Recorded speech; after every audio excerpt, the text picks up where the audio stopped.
Hello, everyone, and thank you for joining us for our webinar today from the Tee to the Green Top 10 Revenue Boosters for Golf Fundraisers.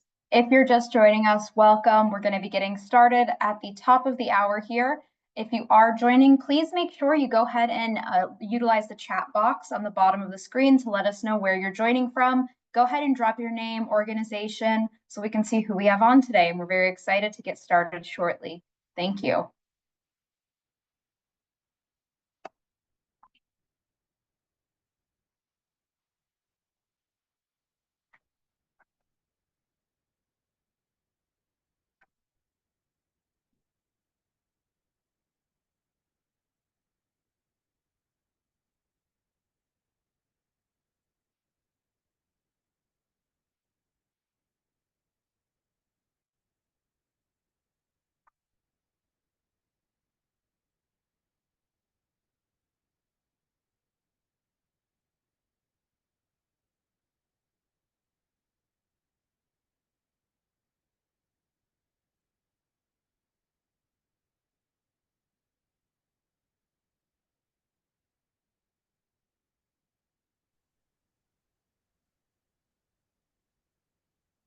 All right. Thank you everyone for joining us today. We are at the top of the hour, so we're going to go ahead and get started so we can make sure we get that full hour of time because we have a lot of great information that we're going to cover today. Today's session is going to be recorded, so you are going to receive a recorded copy of the actual video from today, as well as a copy of the PowerPoint deck. So you can take all of the great revenue boosters that we're going to talk about and take them back to your team and hopefully use them at your next golf fundraiser. So I'm going to go ahead and let us get started. Welcome from the Tee to the Green Top 10 Revenue Boosters for Golf Fundraisers. To go over a quick overview, we're going to start by introducing our panel. We're going to ask some poll questions of the audience, talk about words to thrive by, putt for dough, revenue boosters, and then the 19th hole, some extra golf fundraising tips. And then we're going to go through questions and answers. We would love for you to submit your questions and answers in the Q&A box. If you look at the bottom of your screen, there's a chat box and there's a Q&A box. Submitting your answers in the Q&A box helps us make sure that we get your question answered. So please submit all questions there, and we will get every question answered either on this session or afterwards. All right.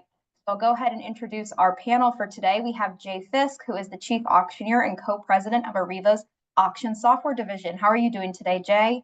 Doing great, Gabby. Looking forward to another one of our wonderful webinars we like to do.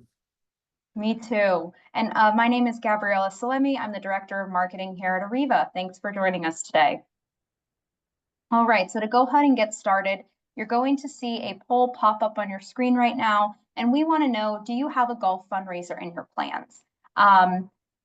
If you're attending this session, maybe you've toyed around with the idea of hosting your own golf fundraiser, but you're looking for ideas. Maybe you've done one before. We would just like to know where everyone is in the planning process.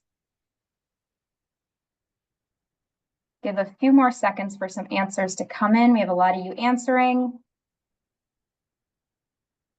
All right, and I'm going to go ahead and share the results so you all can see. So 83% of you, the majority of you, are hosting a golf fundraiser in the near future.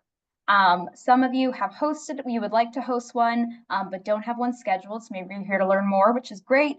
And then 3% of you used to host a golf fundraiser, but don't anymore. So you guys are in the right webinar. We're going to talk about a lot of great things today. You know, it might be the reason they stop doing it. There could be something they see today in the webinar that might encourage them to do it again. Definitely. And then we want to also know when you've hosted a golf fundraiser in the past, or if you currently are, do you host a live or silent auction along with that event? So we give you the option to select you host a live auction, silent auction, both a live and silent auction, or maybe you've never thought about incorporating any of those, or maybe you have in the past and it didn't work out before, which we're going to give you good tips for that as well too today.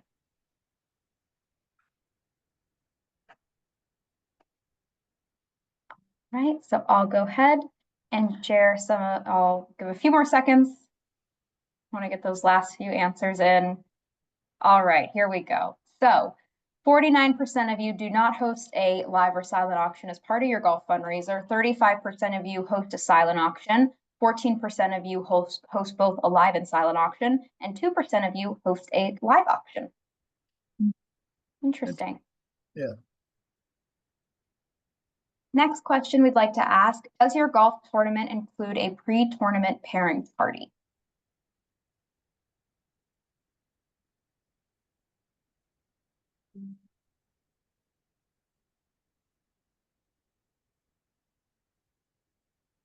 And Jay, for anyone who might not know, can you share what a pre-tournament pairings Sure. party is? Yeah, a very traditional golf tournament. Of course, people, golfers check in, they play golf afterwards, you have an award ceremony. But what some organizations do is they'll have a pairings party the night before the round of golf, or maybe the weekend before. They might be on a Saturday night with a golf on Monday, or it could be a pairings party on a Friday. I'm sorry, on a Sunday night with a golf on Monday.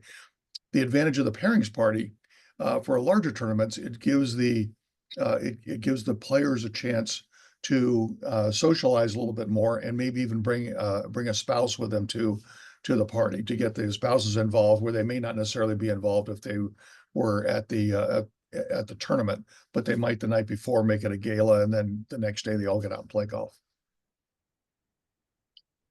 And then interesting to see here, everyone said no, that they do not host a pre-tournament pairing party. We may want to discuss that a little bit then when we get a chance. Gabby, remind me to talk about the advantages of the pre-tournament pairings party. This could be a new twist for them. Definitely.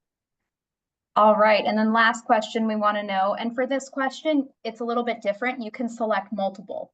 So we would like to know, what are your biggest challenges around your fundraising events? So you can select all of these, you can select some of them. Maybe it's getting people to attend, finding auction items, check in, check out. That's something that we hear a lot of people struggle with. Lighting, sound, staging, having enough volunteers to help out, not enough raised through events, spending too much for how much we raise, keeping our event on schedule, internet access and Wi-Fi troubles, which can be very touch and go, especially on a golf course. Or maybe it's all of the above and you're struggling with all of these challenges, which you're in the right place because we have some great solutions for you.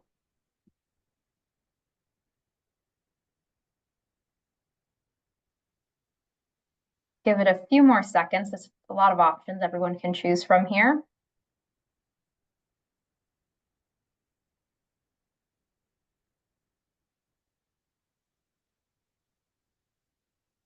All right, so looking at these results, the majority of you, 71%, said not enough raised through your events. 40% said spending too much for how much we raise. 50% said getting people to attend. 40% said finding auction items. 10% are struggling with check-in and check-out. 19% with enough volunteers. 4% internet troubles, and 10% keeping your event on schedule. Okay. All right, and then I'll pass this over to you, Jay. Well, thank you so much, Gabby. I appreciate it. And thank all of you as well for attending. We do these webinars on a very regular basis. If this is your first webinar that you're attending with us, we certainly want to thank you for doing that. If you've been to multiples of our webinars, you know that we try and keep it right to an hour. We try and answer all the questions during the webinar. If not, we answer them very shortly afterwards, but we want to make sure we get every question answered for you. And as Gabby mentioned, you'll get a copy of the PowerPoint as well as the video as well. So the first things we want to discuss. This is an old golfer saying out there. If any of you are golfers, you've heard this many times before, and that is drive for show, putt for dough. If you watch any golf tournaments on TV, you understand that the money that the pro golfers make, they make it primarily in the putting.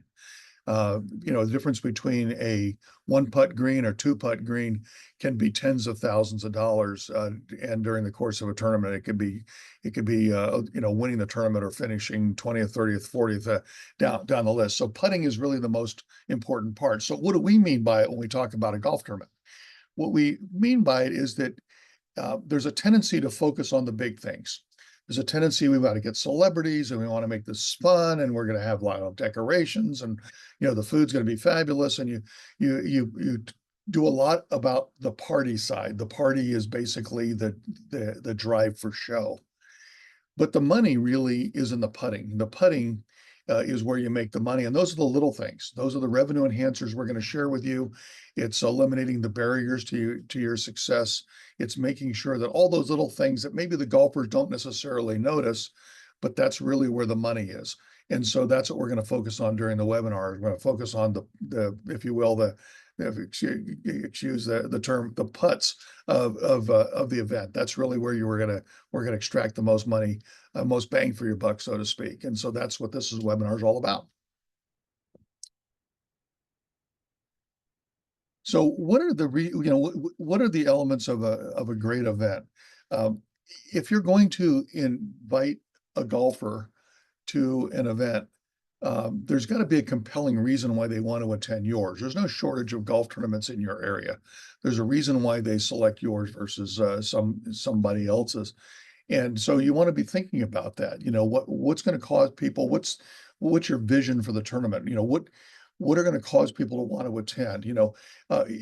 When you're picking a course, are you picking a course because it's cheap, or are you picking a course because it's desirable? Sometimes you're better off spending a little bit more for a better course because you're going to be able to attract a higher level of people capable of giving you more money in the donation side, or if you're doing an auction in the purchasing side. Sometimes, finding a cheaper golf course may seem like you can make more money, but you might make more money on the golf entries, but not necessarily make more money with the other things, the revenue enhancers that go along with the golf course. So you want to think about that. What about the food? Are we talking about I'll call it box lunches, if you will, or are we talking about food that's prepared during the round? Is that even something that the course is capable of doing? In other words, can a golfer get a sandwich during the round, or are you going to give them a box lunch that they're going to eat at some point? That box just sits in their cart. You want to think about, is the venue capable of giving you some choices on the food and beverage? And then what about the revenue boosters? We're going to talk about a lot of revenue boosters here today.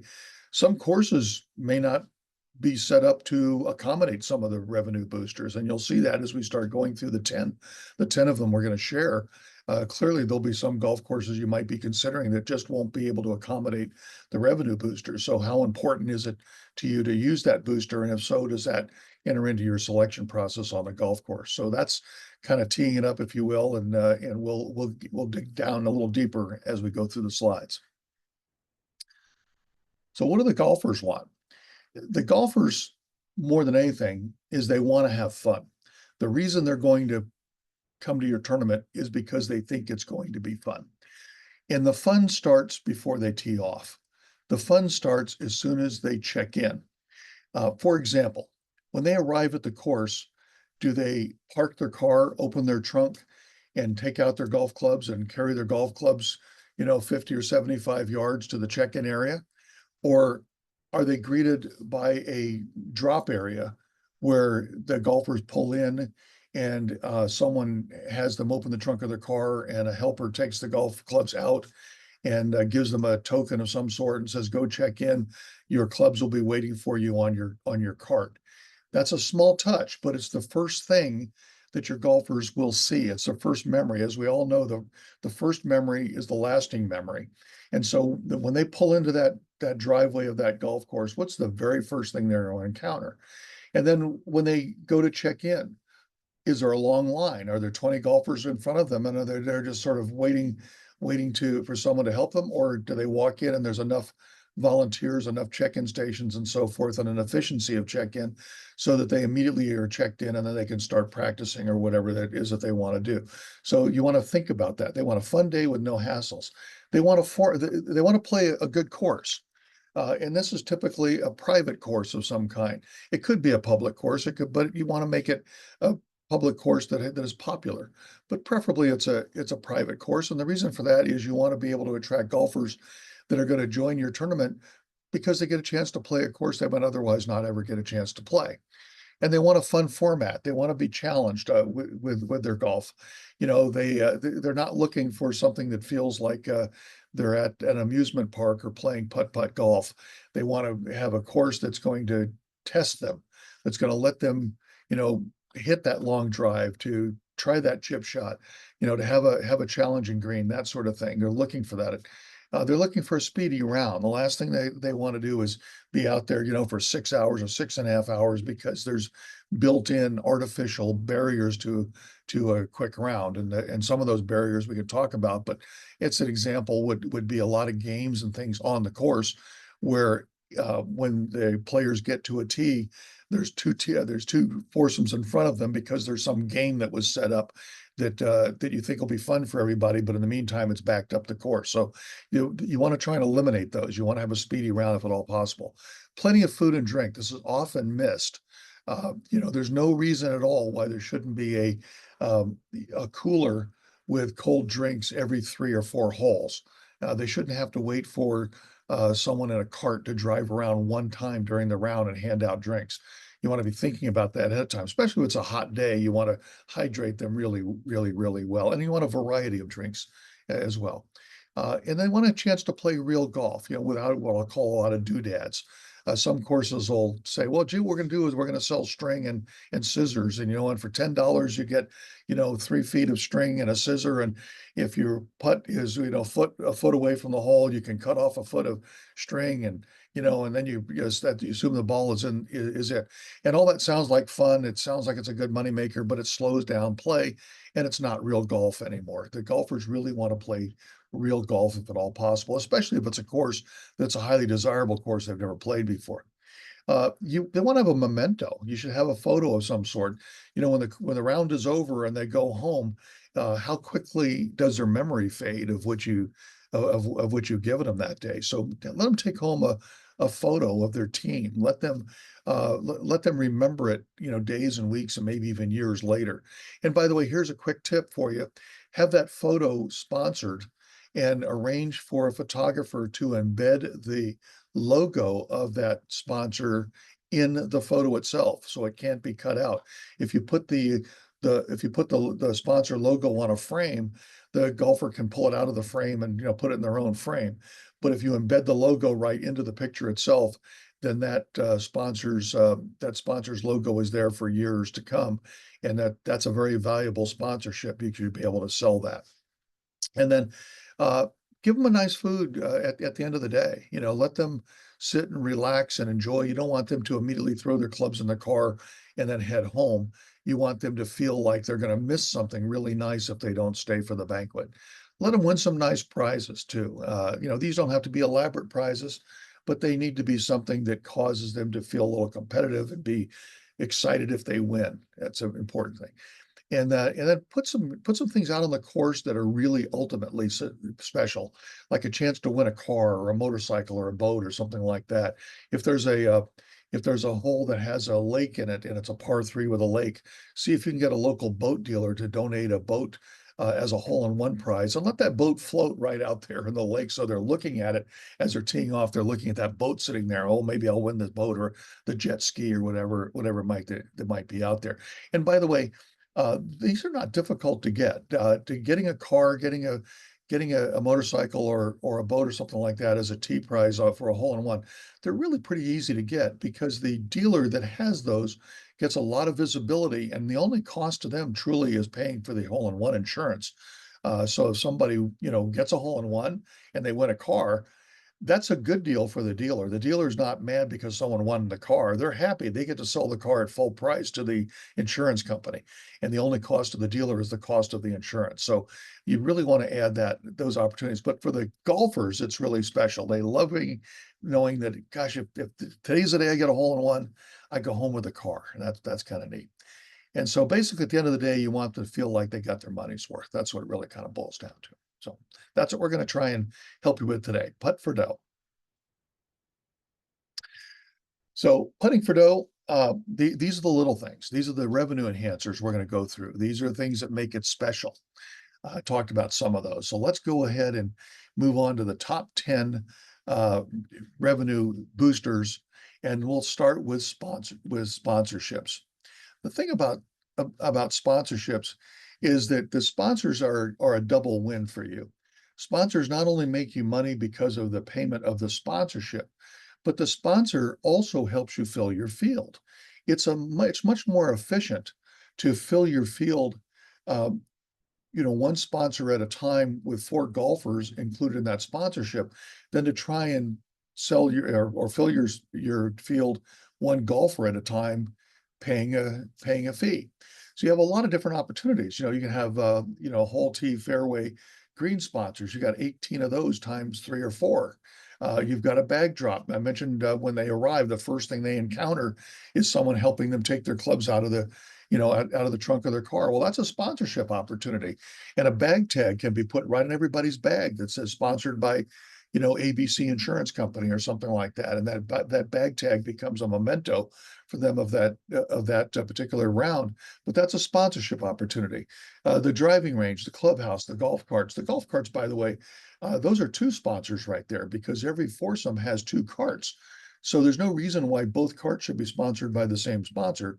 You can have half the fleet sponsored by one sponsor and half the fleet sponsored by the other sponsor, and you just put one of each sponsor in that foursome, and both sponsors get the visibility of all 4 golfers. And so that's a double up you could do on that.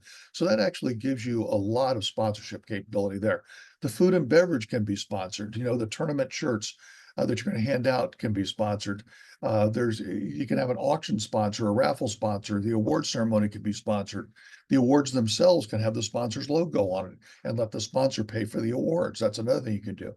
You have text to bid. We'll talk about that in a little bit, but that's basically mobile bidding. They'll allow the silent auction to occur during the round while the golfers are playing golf. But that can have sponsors or sponsor multiple sponsors.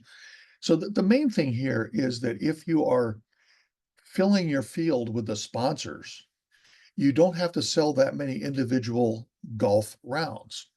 And so it's sort of it's a double win. Let's go on to the next slide and I'll kind of explain that. So um, when you are filling your field with your sponsors, it's a lot easier to get a sponsor to pay $2,000 or $2,500 and get a foursome because that's a business expense for them. That's either a chance to entertain clients, or it's a reward for employees, award for good help from the employees, or it can be advertising budget. It could be out of their benevolent fund. There's a lot of ways a business can justify a $2,500 payment, and when they pay that $2,500, you really win. You get the benefit of the sponsorship money, but you're also putting the players in the field. And so, if as an example here, I'm showing the cost of a foursome as an individual is $250. If I'm coming to play in your tournament and I write a check or go online and give you my credit card or whatever for $250, I already feel like I've made a donation.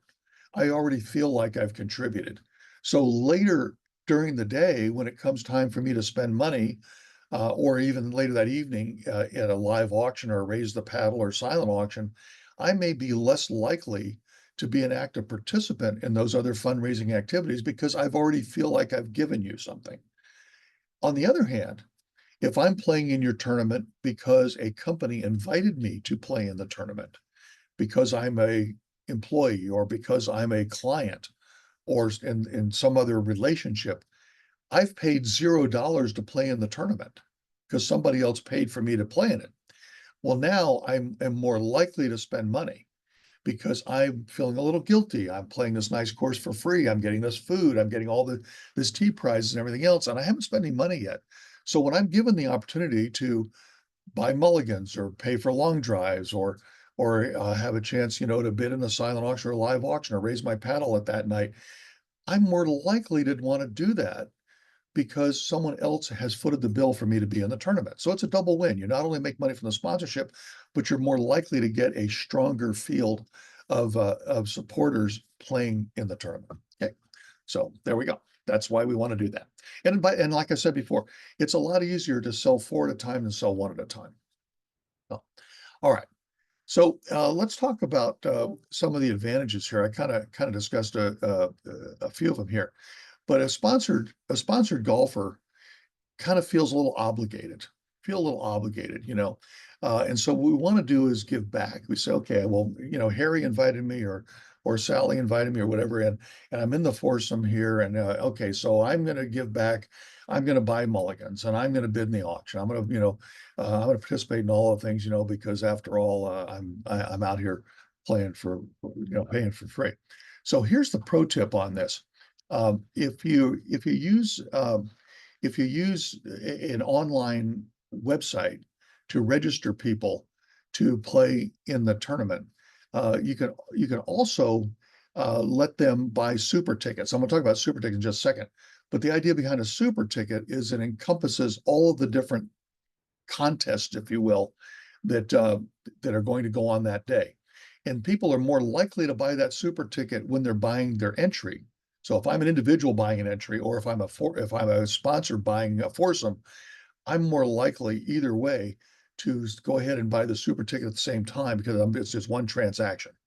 And so if you can get the golfers to come predisposed to already be in all of your contests, you're going to be better off in the long run. Okay. So let's talk about super tickets then. And that's the next slide. So the super ticket is, I just mentioned that a few minutes ago. The super ticket encompasses everything that goes along, in that event. So we're talking about drink tickets, we're talking about raffle tickets, we're talking about the long drive contest, the accuracy drive contest, the casino hole, the mulligans, whatever it is that you are thinking you are going to want them to participate in. You wrap those all into something called a super ticket, and you sell that super ticket, and you assign a value to each of those elements so that it looks like it's a deal, right? If you add it all up, it's $150 value, but we're only going to charge you $100. And so, okay, fine, I'm going to say $50. I'm going to probably do it anyway. And that way I'm not nickel and dimed all day long. I got to pull out my wallet for the casino hole. I got to pull out my wallet for the cheat for charity. I got to pull out my wallet for the mulligans. I pull out my wallet for the raffle tickets.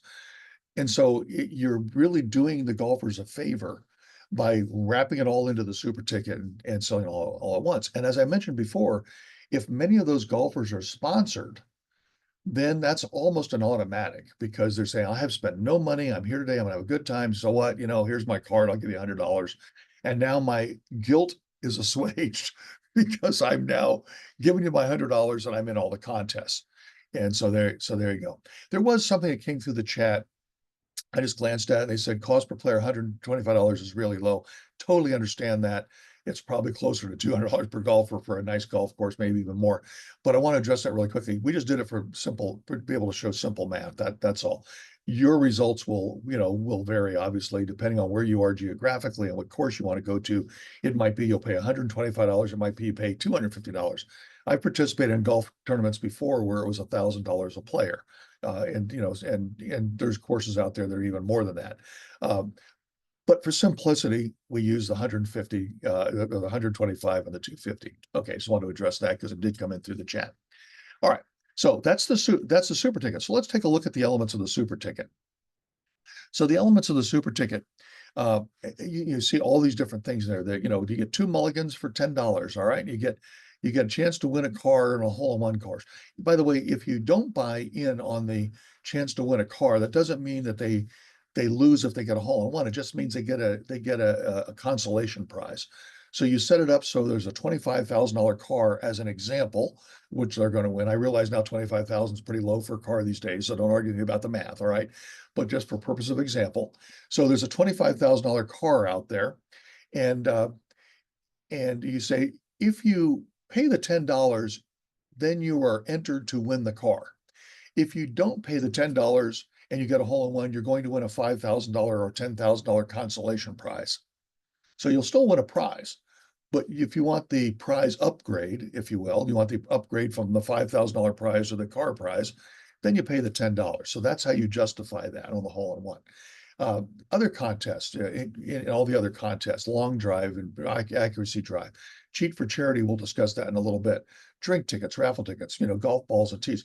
You wrap this all up, and this is how you establish the value of, say, $150 as the value of the super ticket.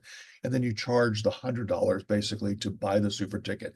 I will tell you that if you do this, you'll have nearly 100% of the golfers will buy a super ticket. it's almost an automatic that everybody buys a super ticket. If you have a handful of people that don't buy the super ticket, they're likely people that paid the 250 or the 350 or the 400 to play the golf in the first place, and they feel like they've already made a contribution.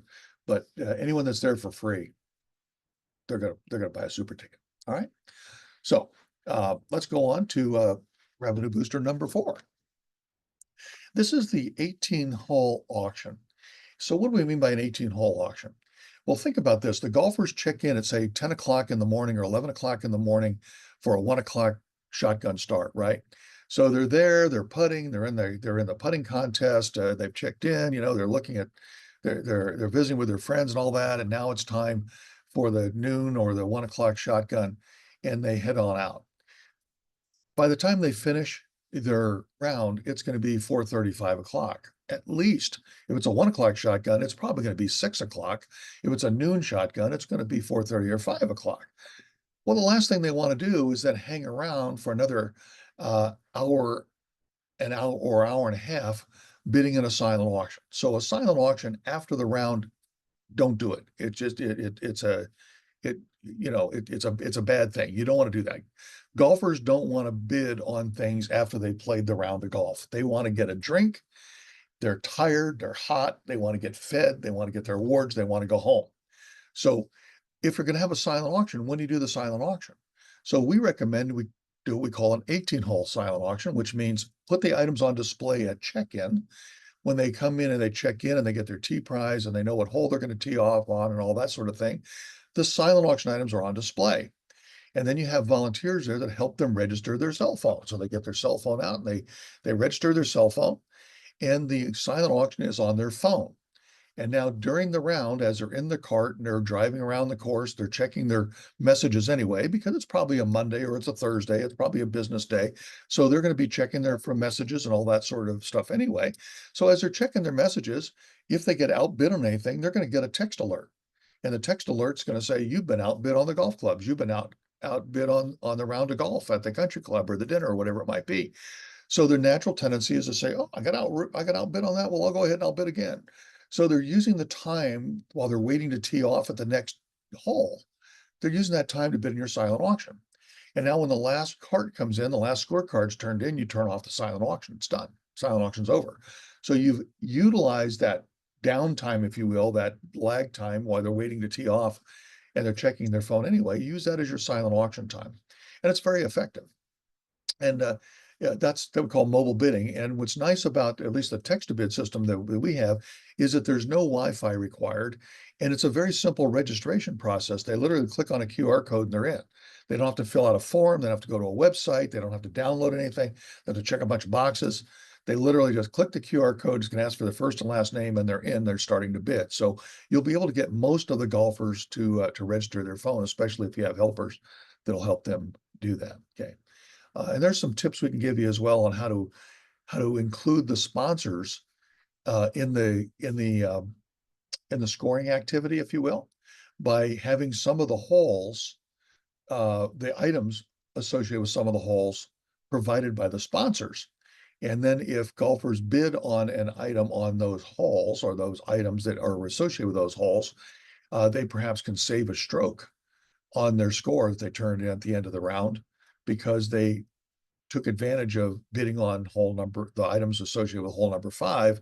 And if they bid on the items associated with hole number 5, they got to deduct 1 stroke from their score. Things like that you can think about as well. Okay, so that's the 18-hole auction.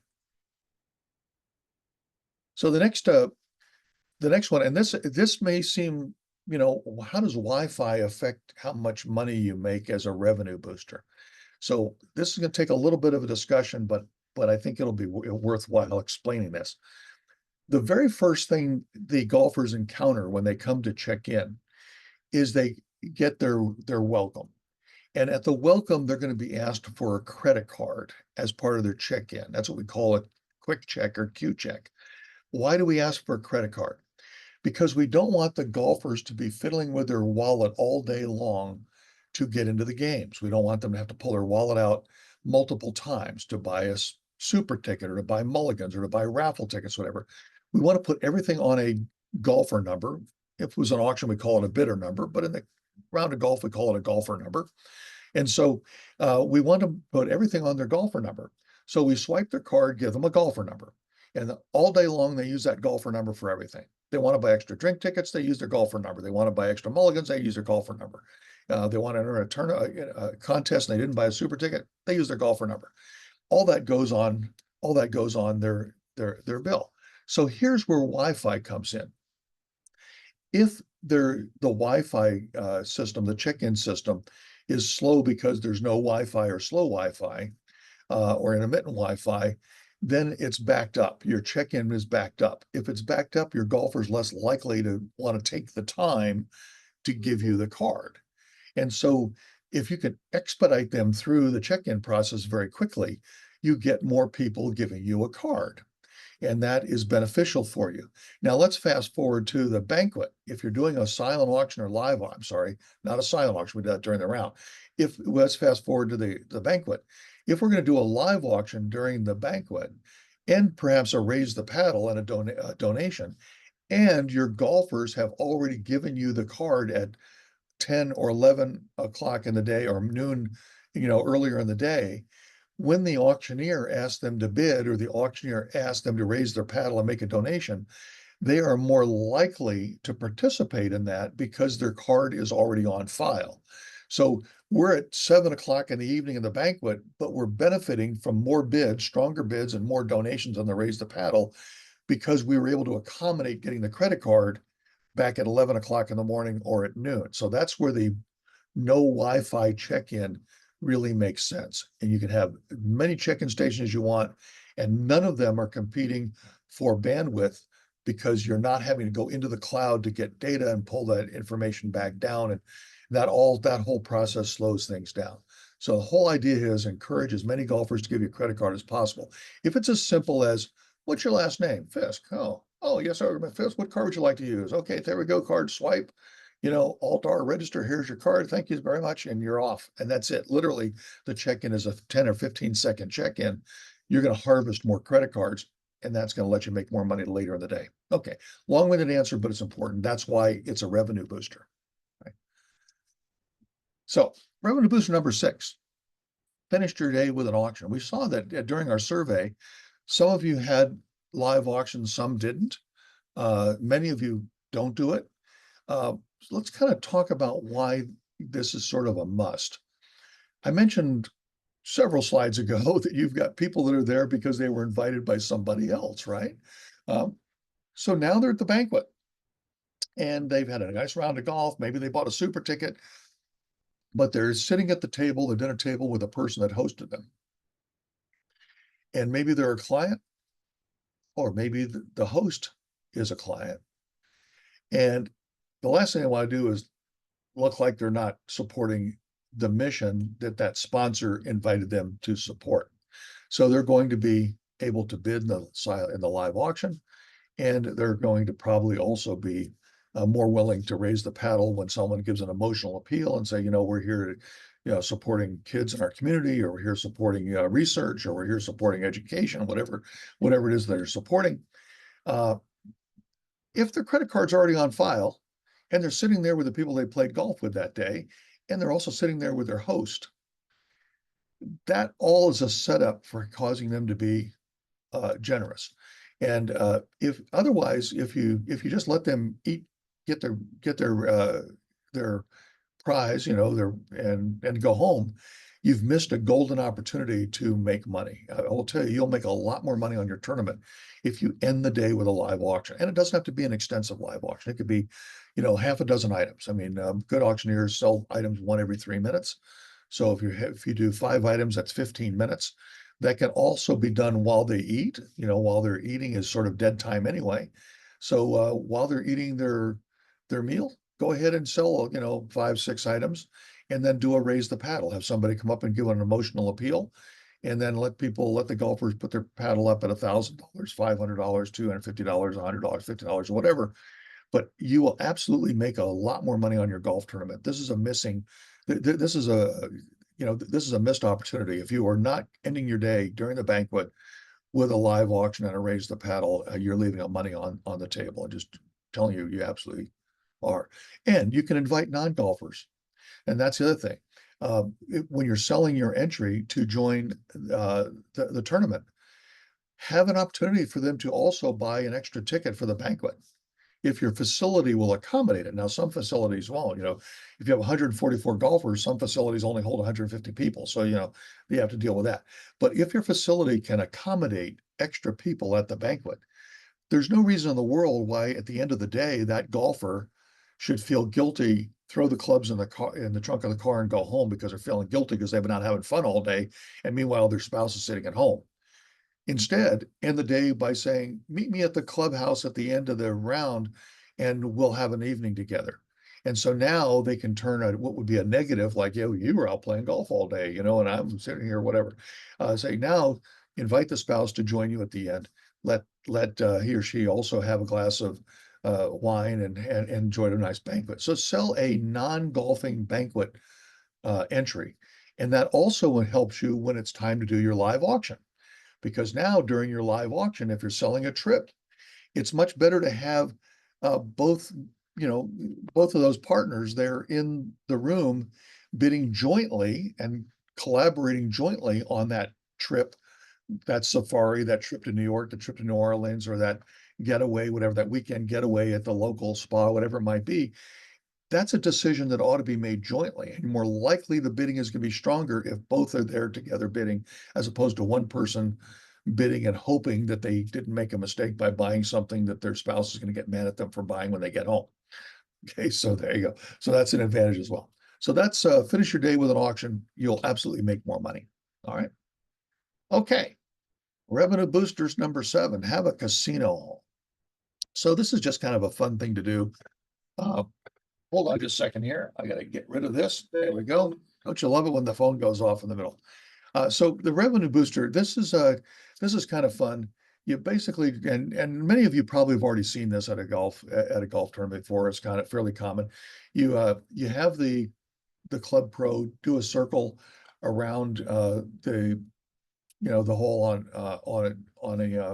the green, and you basically let people buy in for the opportunity to hit their drive, par 3. If it lands inside the circle, then they're in a drawing that'll be done at the banquet. So you got 144 golfers, full field, and let's say 10 or 15 or 20 of those golfers were able to put their tee shot into the circle. They then are qualified for the raffle, and then at the banquet, you pick one of the 15 or 20 is wins a prize. Remember, this is part of your super ticket as well. So you don't want to have to stand out there on that hole trying to collect money, because that slows up and that backs up everybody as well. You just need one person there to sort of monitor that, yes, I have a super ticket, show them the super ticket. Okay, you're in, and go ahead and do it. And the stray once in a while that didn't buy a super ticket, they can still go ahead and buy it at that point in time if they like to. Okay, so that's the casino hall.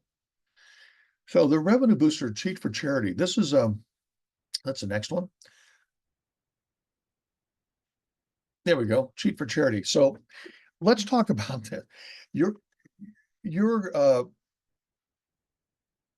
your teams are going to have a wide variety of capability. Some of them are going to just be happy to be out there enjoying themselves, and they know they're not going to win the tournament. Then you have many teams that think they might have a chance to win the tournament. And then you're going to have some teams that they come prepared. They're planning on winning the tournament. Like they're the ones that just say, "Oh, we're going to win this thing." So what you do is you want to set up a way to equalize all of the teams. And one way you can equalize all the teams is to not let the best golfers have an advantage because they can hit the ball further than most of the rest of the field. Because on a long par 5, if a team can hit the ball a long way, and a lot of the teams can't hit it that far, then that team that can hit it a long way already has typically a 1-stroke advantage over everybody else in the field, just because they're getting that much closer on a par 5. So you do what you call a cheat for charity. You put a marker about 150 yards out from the hole. And you tell the golfers, you can tee off from here 485 yards out if you'd like. But if you're in the cheat for charity, you just get in your cart and you just go all the way to the 150-yard marker and tee off from there. So you're hitting your first shot on a par five from 150. You only do this on one hole, by the way. You don't do it on all the par fives. You only do it on one of the par fives. So now they drive out to the 150-yard marker, and their first shot is from 150 yards out. So if they put the ball on the green, they're on the green in one. They have a chance to score a two on a par five. And that's pretty awesome if they can do that. Okay. So here's why people are going to do it. They're going to all do it because they know that if they don't do it, they're going to be the one or two odd team that's definitely taken themselves out of contention of the tournament. They're basically giving up before they even go into the clubhouse. So most everybody will do it. And again, you want to put it in the super ticket, put it right in the super ticket. It also speeds up play because on the long par fives, there are going to be a lot of balls that are going to stray out into the woods. Some are going to be off into the rough, and there'll be a lot of people hunting for the balls. Nobody likes to lose balls, blah, blah, blah. And the par fives are where you're most likely going to have those balls, disappear. And so this will speed up play because now when you get to the par five, they're just going straight to the 150-yard marker. So there you go. So that's the cheat for charity. Okay, so now let's talk about how do we also equalize the long drivers. I just talked about one way. Here's another way. If you have a handful of golfers who can drive that ball 300 yards or 325 yards, but most of your field can only hit it 250, 275 yards, uh, the long drive contest really only benefits a handful of people. It only benefits the best golfers. Most of the field will automatically be eliminated from the long drive. Why should I pay $10 to get into the long drive contest when I already know that I'm not going to win it because my long drive is 235 yards or 250 yards, 260 yards. So you're taking most of the golfers and eliminating them from this contest automatically if it's a long drive. However, if you convert it from a long drive to an accuracy drive, now everybody is in the game. So now what you do is you ask the pro to put a line down the middle of the fairway. And that line down the middle of the fairway is the accuracy. You don't have to hit it 325 yards to win this contest. You can hit it 250 yards and win the contest as long as your ball is closest to the line. So closest to the line pulls everybody into the contest as opposed to eliminating most everybody. So I strongly encourage you, if you have a long drive contest on your tournament, flip it to an accuracy drive. You'll get more energy from the golfers. You're more likely to have those golfers want to participate in it. Okay. All right. A question came in from the chat. The super ticket is on top of the golf ticket, correct? Yes. Your entry into the tournament is the entry into the tournament. The super ticket is an add-on to that entry. So hopefully that answered that question. All right, revenue booster number 10. And it seems kind of weird with a helicopter and all that. I mean, there's a few tournaments I've seen do it with a helicopter. In most cases, that's not going to work. I saw a tournament here locally one time that did it with a crane. They had a crane company was a sponsor, and they picked up a bucket of balls on a crane, moved the crane over to a drop area, move the crane, whatever they call that thing that sticks out there, and they moved it over to a drop area and then released them and dropped all the golf balls. And the way this works, basically, it's a raffle. You sell a golf ball to a golfer, and you put their golfer number on it. When they checked in, they got a golfer number, right? So you take a magic marker, Sharpie, and you write their golfer number on the ball, and the ball goes in a bucket. And then you have some way to take all of those balls and drop them from overhead while everybody watches, and the balls bounce like crazy. It's a lot of fun. It's really fun to get on video. And the ball that comes closest to the target wins the prize. It's kind of fun. So you want to make this a significant prize. You want this to be a big deal, kind of a thing. Now, it could be dropped by helicopter. Again, like I said, that one out of 1,000 tournaments are going to do it by helicopter. But you're looking for a way to kind of make that happen. An alternative to this is having all of the golfers buy in, and they put their number on the ball, and they ring the putting green, and they make a big circle all the way around the entire putting green. And on the count of three, the pro gets on the PA system, and on the count of three, they all putt their ball towards the hole. And then the ball that comes close to the hole wins. That's another way to do it. That way you don't have to do a drop from a bucket. You can just have everybody putt towards the hole. It'll work the same way. So that's revenue booster number 10. So those are the 10 things that we wanted to cover on revenue boosters. I know you've got questions. Some came in.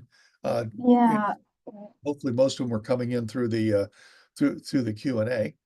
And so now I'm going to turn it back over to Gabby. Yeah, we're going to get to questions in 1 second. I know there's a lot of good things in there. We have about 10 minutes, but I just want to go over some things that Jay had shared earlier.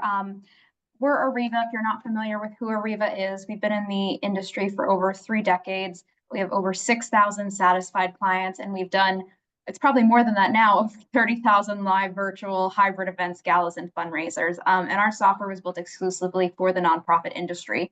We're nationally vetted and approved by a lot of different national organizations like Cancer Support Communities, Gildas Clubs, Jewish Federations, Meals on Wheels, Boys and Girls Clubs, Variety, Ronald McDonald House Charities. I believe we have 75% of RMHCs actually using our software in some capacity today. HHN's, Tides Foundation, St. Vincent de Paul's Catholic Diocese. And to share a little bit about what we do, what we've been able to do as a company, there's a lot of great applications out there, whether it's for events, peer-to-peer donations, mobile bidding, auctions. But the fundamental difference of Ariva is that we provide all of these solutions in one integrated and automated application, and that application is called Exceed Further. So all of these applications you see around the cloud all speak to each other, so you're not having to move data around from siloed solutions, which can create an inconsistent picture of your donors. So our clients actually see, donor acquisition, retention, and engagement increasing. These are all of the applications that we offer.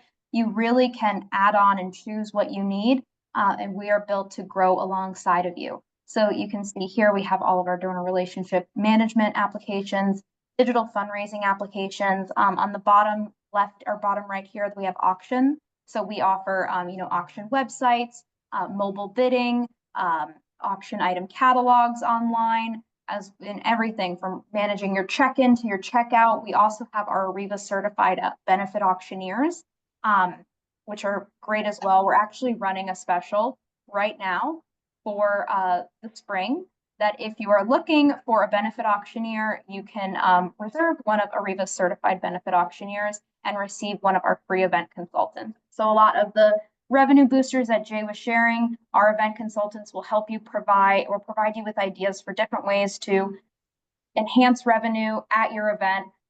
So if you book one of our certified benefit auctioneers right now during our special, you'll have access to a free event consultant to provide you custom tailored ideas for your event.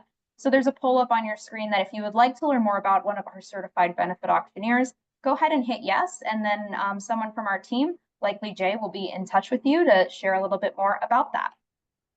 Mm-hmm. And then really quickly, before we get into our questions, I know there's a lot of great questions.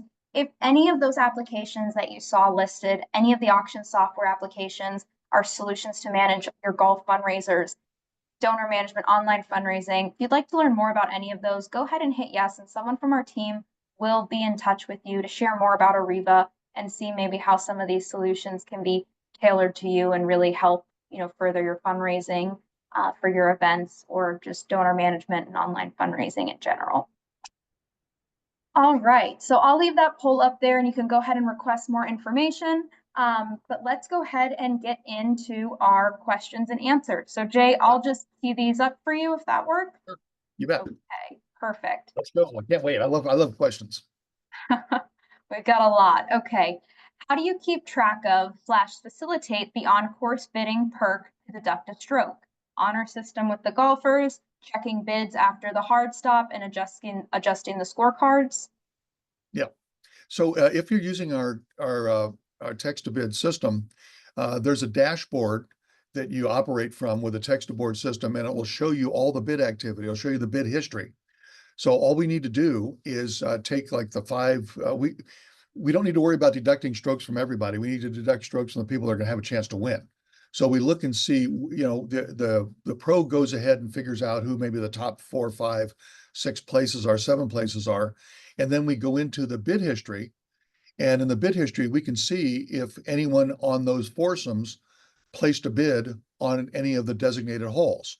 If they, on the items on those designated holes. If they did, then we just tell we tell the pro, yeah, you got to deduct a stroke from this team, got to deduct a stroke from that team, deduct a stroke from that team. But that's just basically looking at the dashboard. Thank you, Jay. How does Cheat for Charity work? If only one member of the foursome has the super ticket, are all members of the foursome required to pay for the team to get the perk? Yeah, great question. Cheat for Charity is a team entry. So unless all four are in, nobody's in. What is your recommended price for a Cheat for Charity? Typically about $10, but again, it can vary depending on the level of the tournament. I've seen $10 fairly consistently. It can be $5 a player, $20 a team, it can be $10 a player. It really, if you're at a very high end course and people, or this is a $400 or $500 entry, equivalent entry, then $10 is probably very appropriate. If it's one of those things, it's like a $200 entry, maybe $5 per player, but it's definitely all or nothing. Awesome. Here's an interesting question. What do you do with rain and bad weather? Do you cancel and reschedule the event or try to have it on the day planned or reschedule? Well, number one, you get wet. That's going to happen if it rains. Golfers understand it sometimes rains. It really is going to depend on the golf course. Does the golf course have a rain provision in your contract? In some courses will give you an out, if you will, or a reschedule out. If it looks like it's going to be inclement weather, you got a storm coming through, thunderstorm or hurricane or whatever, and you got to reschedule. Hopefully you arrange that in your contract with the course to allow you to reschedule. And you've got all your golfers, hopefully you have their emails. Preferably you have all of their cell phone numbers. So if you have their emails or cell phone numbers, then you say, hey, today's a washout, but we're gonna do it again in 3 weeks. But yeah, that's an issue with the golf course. This question comes from Megan. Any recommendations for securing high value prizes? Our board is fairly active in supporting our tournament and making connections, but we still have a hard time getting great prizes donated. So this is a case, there's a term out there called consignment, and consignment is sometimes a good word, sometimes it's a bad word. I happen to believe that using a couple of consignment items sparingly to enhance a live auction makes sense, because if you get something on consignment, by the way, we have a number of partners that are consignment companies. We can certainly assist you with that. If you have an interest in some of those items, let us know. We have access to hundreds of items, but basically put 1 or 2 bigger ticket items appropriate for your audience in your live auction. Now, they may have a cost associated with it, like say $2,000, but you make everything above the $2,000, and a good auctioneer knows to start a $2,000 cost item at maybe $2,500, so that if you get one bidder, you made money. Preferably you get 3, 4, 5 bidders, and instead of $2,500, you make $4,000 or $5,000. But the other advantage of a consignment item is that you typically, with a very rare exceptions, can sell multiples of them. So let's just, as an example, I'll use an example from my Saturday night event Saturday night, where we had a consigned item. It was a trip to Tuscany. It had a $2,000 cost to the client, and we sold 4 of them at $4,500. And so with consignment, you have the ability to raise a lot of money because the consignment companies will let you sell more than one of them. If you get one high ticket item donated, you can only sell one of them. So there's an advantage where you might want to do that. You can also have the cost of the consignment underwritten, or you can have a sponsor who could say, I would like to have this to have we want to have tickets to the US Open. And it's going to cost us $5,000 to have tickets to the US Open. So we find a sponsor who underwrites that cost, and then we can put it into the tournament. And we have a high ticket item, but there's zero cost to the charity because a sponsor got the ability to underwrite it. Yeah. So good question. Let us know if we have a whole write-up about consignments, the pros and cons, and how to do it. If you're interested in that, let us know, and I'll happy to send you the write-up. Okay, what else you got? On the subject of sponsorships, this comes from Megan as well. We are struggling to sell higher tier sponsorship packages. Our packages range from $1,000 to $8,000, but we have a hard time selling anything above $4,000, even with longtime supporters and extensive benefits. Are our sponsorship packages priced too high, or is this an issue of timeline and ask, or something else? Yeah, well, typically, I think what you gotta do is you gotta operate on a bell curve. Look at sponsors you've been able to sell in the past. What have been the most expensive, or I shouldn't say most expensive, what have been the highest level sponsor you've been able to sell in the past? What's been your lowest end sponsor? And see where it falls. You know, it may be that you're looking for $8,000 sponsorships, and really your beneficiaries, or benefactors, I should say, your benefactors are a $4,000 benefactor. So get rid of the 8,000, but maybe offer more at the lower level. In other words, instead of trying to make a whole bunch on one or two sponsorships, maybe you make more opportunities at the $2,000 to $4,000 level and pull in more sponsors and make the same amount of money because you've offered more opportunities at a lower level. And what are your thoughts about sponsors having tables with their promotional materials, like insurance or other non-event related materials? What should sponsors be able to display? I think if someone buys a sponsorship, the reason they're buying a sponsorship is for visibility for whatever it is that they sell or service or provide, and I don't think there's anything wrong with that. I think it would be crosses the line if they're asked if they want to make a pitch during the awards banquet. I don't think you want to hand a microphone over to a sponsor so they can talk about their real estate company or their insurance agency or something like that. You don't want to do that. But a handout in the T prize bag, if they have a brochure, they want to drop it into the T prize bag or stick them on the tables of the banquet. I don't think there's any issue with that. That's what they paid for. Thanks, Jay. We have three more questions. We are at the top of the hour, so we'll stay and we'll answer these last three if anyone would like to stay on for the next 5 or 10 minutes or so. This comes from Kathleen. What's the best way to determine who has paid for the super ticket? Is it to provide the golfers with wristbands? How should that be done? Yeah, great question. It can be as simple literally as a physical ticket that they carry with them. It can also be a sticker that they stick on a bag tag that they stick on the golf bag. In other words, they buy a super ticket, they peel and stick it on there. You can do that. It could be a token, it'd be a coin or something you give them. It could be some memento. But you basically they whip it out of their pocket and say, "Yeah, here's my super ticket." You know, and that way puts them in everything. Um, but something that they would carry with them or have on them. Wristband is fine. But the problem with the wristband is some golfers will be funny about having to wear things when they're playing golf and all that. So I would probably give them something they could stick in the pocket as opposed to wear. Thanks, Jay. This question comes from Adam. So at their tournament, they do something called a ball launcher, and that has brought in a $5,000 Yeah. profit. They're Right. debating cutting it and going with Cheat for Charity, but they got some feedback from golfers who say they would be bummed not to have the hard launcher as part of the gimmick. Will our The golfers miss this if we swap this for Cheat for Charity? Yeah, I will tell you as a golfer that's participated in a lot of golf tournaments with for those that aren't familiar with what we're talking about, you can rent an apparatus. It's an air gun. It's got a tank on it, and it's got a tube, and it's like launching a bazooka, right? And you put your golf ball in it, and you aim it wherever you want to aim it. And it launches your ball out there about 300 yards, 350 yards. It's phenomenal. It's a lot of fun. It's a lot of fun to shoot. It is Cheat for Charity. There's no difference between that and Cheat for Charity, except it's more animated. So I think if you have access to a launcher, uh, I say stick with the launcher. If it's not real expensive, you can do that because it is fun. I must say I've got pictures of me shooting it, and it's one of my favorite mementos. When I go to my golf mementos, I see myself shooting the launcher. It was kind of a fun deal.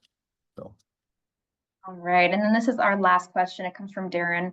He's asking, how do you address the desire of ready golf from players versus on-course add-ons? yeah, so Struggling to resolve or find a solution on this. yeah, so basically what ready golf means for those that are, wondering what that means, it basically means that when a golfer's ready to hit a ball, they hit the ball. They don't try and go by honor system. Honor system is essentially, the person that scored the lowest on the last hole, they get the honor of hitting first. I think in most golf tournaments, there's scrambles. There are some exceptions, but they're usually scrambles. And because they're scrambles, you should just play ready golf. And that means when you get to your, when you get to the ball, one ball, because all four players are playing the same ball, essentially, all four tee off, and then you select the one you want to use. And then at that point, all four golfers play from the same spot all the way into the hole. They should just get up and play and not, and not worry about the ready golf. Keep it, keep it moving. Ready golf almost doesn't even come into effect in a scramble, simply because um, you're gonna, as a team, you're gonna decide who takes the first shot. You might sacrifice one of the golfers, so to speak, to take the first shot, just as a measurement of where do we have to hit it, and then you let the last golfer, the best golfer, if you will, tee off or hit the ball last in that group. But those are all decisions that the players make, as opposed to a rule book. Awesome. Well, those were all the questions. Thanks, Jay, for those great answers. Thank you everyone for attending our session today. You are going to receive a copy of the webinar deck as well as a recorded copy of the session today. So you can have all these revenue boosters right at the, touch of a fingertip, ready to go. Jay, thanks so much for being A part of the pleasure. session today. Thank all of you for coming. All right. Thanks everyone. And we hope to see you on our next Ariba webinar. Make it a great day.